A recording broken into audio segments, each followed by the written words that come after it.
ក្នុងកំឡុងសតវត្សទី18មានគ្រូសែនជប៉ុនដ៏ល្បីល្បាញម្នាក់ឈ្មោះហាកូអ៊ីនថ្ងៃមួយទីហ៊ានម្នាក់ឈ្មោះណូប៊ូស៊ីកេ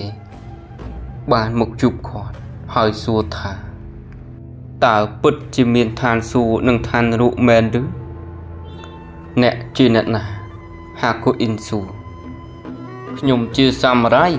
ទីហ៊ានឆ្លើយអ្នកជាទាហានអ្នកណាទៅដែលថាអ្នកជាទាហានមើលមុខរបស់អ្នកចុះដូចជាអ្នកសូមទានដោយនិយាយបែបនេះហាក់កូអ៊ីនក៏ចាប់ដើមសោកណូប៊ូស៊ីកេខឹងសម្បាយ៉ាងខ្លាំងរហូតដល់គាត់ចាប់ដើមដកដាវរបស់គាត់ប៉ុន្តែហាក់កូអ៊ីនបន្តថាអូមានដាវទៀតប៉ុន្តែខ្ញុំគិតថាអាវុធរបស់អ្នកប្រហែលជាស្រួចមិនគ្រប់គ្រាន់ដើម្បីកាត់ក្បាលខ្ញុំទេហាកូអ៊ីនក៏ចាប់ដើមសោចម្ដងទៀតឥឡូវនេះណូបូស៊ីកេខឹងសម្បាយ៉ាងខ្លាំងហើយដកដាវរបស់គាត់ចេញដើម្បីកាត់ក្បាលហាកូអ៊ីនស្រាប់តែពេលនោះហាកូអ៊ីននិយាយថានេះជាកន្លែងដែលទ្វារនរកបើកឯងមើលខ្លួនឯងឥឡូវនេះចុះតើឯងកំពុងខឹងសម្បាយ៉ាងម៉េចទៅចិត្តរបស់អ្នកឯងបានរំខានហើយអ្នកកំពុងឆេះក្នុងភ្លើងនៃកំហឹងនេះគឺជាទ្វារនរក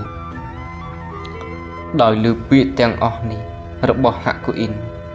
ណូបូស៊ីកេក៏ឈប់ហើយចាប់ដើមគិតកំហឹងរបស់គាត់បានស្ងប់ស្ងាត់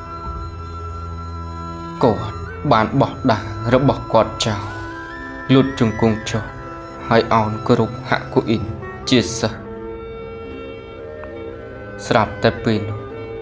ហាកូអ៊ីននិយាយថាមើលទៅអ្នកមានភាពរៀបសារនៅពេលនេះហើយចិត្តរបស់អ្នកក៏ស្ងប់ស្ងាត់ដែរនេះហើយជាកន្លែងដែលទ្វារឋានសួគ៌បើកសម្រាប់អ្នកប្រសិន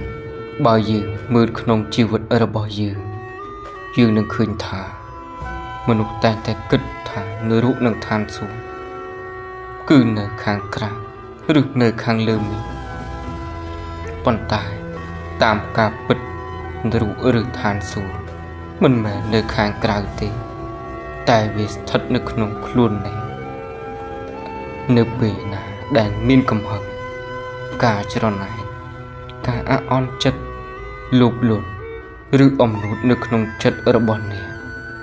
នៅពេលនោះចិត្តរបស់អ្នកនឹងរំខាននឹងមិនស្ងប់ទេហើយនៅពេលនោះអ្នកកំពុងឈរនៅមាត់ទ្វារនរកហើយ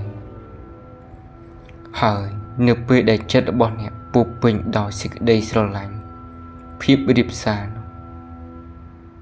អ្នកនឹងស្ថិតនៅទ្វារឋានសួគ៌